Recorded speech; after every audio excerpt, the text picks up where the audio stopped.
I was walking through my new condo last week with my, I don't even have a title for him, he does everything for us. Richard, who's our general contractor, general manager, friend, and also part of the family. And I was actually having dinner with him last night and just thanking him for what he did for me last week, and no pay. He walked through my condo and helped me create a punch list. He was looking through all the flaws that were there. He looked at each little detail and said, this is a problem, this is a problem. He had come up with 49 problems, some pretty glaring, and to me it wasn't even obvious. Like there was these tiles that didn't even match, and you know, for someone being very meticulous like myself, I didn't even see it until I pointed it out. Now, does that mean I'm not intelligent? Does that mean that he's smarter than I am? Or no, he's just very specialized. He was even telling me last night that he ran his hand over the counter to make sure it was smooth. He said, you just can't tell everything by what you see. My point of what I'm trying to get at is the fact that, you know, he's so specialized in commercial construction and construction in general that he knows all these things that I would have been there for 5 hours, would not have even noticed one flaw, because I don't know anything about contracting or building or anything like that. And of course I can appreciate good architecture, but not to the level that really he can. So I'll tell you one more story, then I'll get to my point.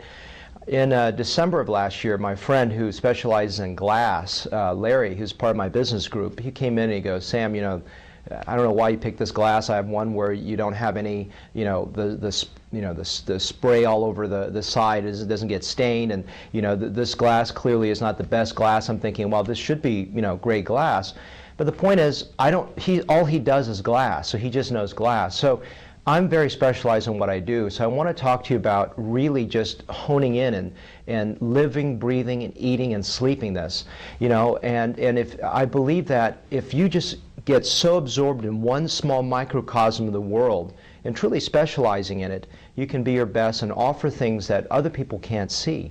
And that's really, really important, is that you know that when I subspecialize in the face, that's all I do. I've seen some advertisements for plastic surgeons that say specializing in the face and body. What does that mean?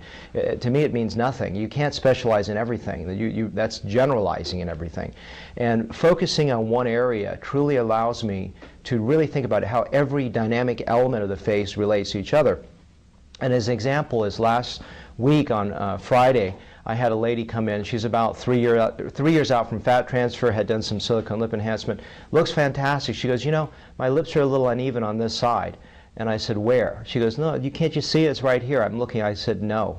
And I said, well, there are little tiny flaws of things that we can actually soften if you wanted to with 1 syringe of Restylane, which I call micro transition treatment. Now, why could I see certain set of flaws where she couldn't see certain set of flaws?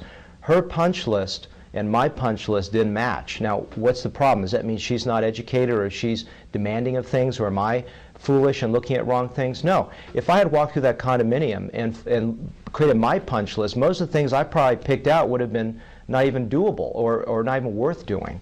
And the point is, when people come to me and I'm very focused on what I can do for them, I want to be able to communicate to you the things that I see. And the reason I see them is because everyone else sees them. They just don't have the vocabulary to figure out what the problem is. So the goal of this short video is to talk about specialization and understand that when you come through for a consultation with me, I talk about education.